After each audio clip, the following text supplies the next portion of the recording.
લોકમત ન્યૂઝમાં આપનું સ્વાગત છે। વડાપ્રધાન નરેન્દ્ર મોદી આજે વડોદરામાં ઉપસ્થિત રહ્યા હતા તેમજ સરદારધામ 3નું લોકાર્પણ કર્યું હતું। આ પ્રસંગે તેઓ ઉપસ્થિત જનમેદનીને સંબોધન કર્યું હતું। વડોદરાના આંગણે પાટીદાર સમાજ દ્વારા નિર્મિત ભવ્ય સરદારધામ 3નું આજરોજ વડાપ્રધાન નરેન્દ્રભાઈ મોદીએ લોકાર્પણ કર્યું હતું। આશરે 150 કરોડના ખર્ચે તૈયાર થયેલ આ ભવન માત્ર રહેવા માટેની હોસ્ટેલ જ નહીં પરંતુ વિદ્યાર્થીઓના સર્વાંગી વિકાસ માટેનું કેન્દ્ર બની રહેશે।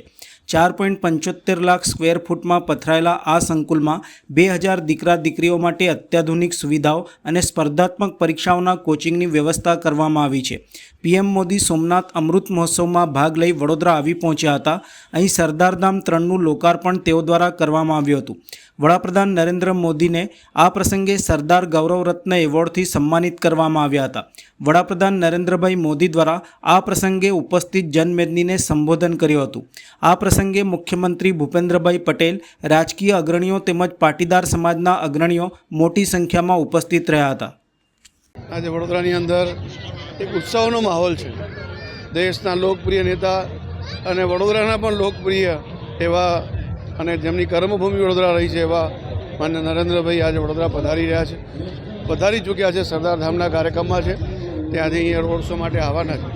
આજે હજારોની સંખ્યામાં આવી ગરમીમાં પણ વડોદરાના નગરજનો એમના લોકપ્રિય નેતાનું સ્વાગત અભિવાદન કરવા માટે ઉપસ્થિત થયા છે। ત્યારે અને પશ્ચિમ બંગાળની ભવ્ય જીત બાદ જ્યારે આવી રહ્યા છે ત્યારે આપ સૌ સ્વાગત અભિવાદન માટે ઉપસ્થિત થયા છો। વડોદરાના નગરજનોનું વડોદરાના શહેર અધ્યક્ષ તરીકે આપનો ખૂબ ખૂબ હૃદયથી આભાર માનું છું। ધન્યવાદ।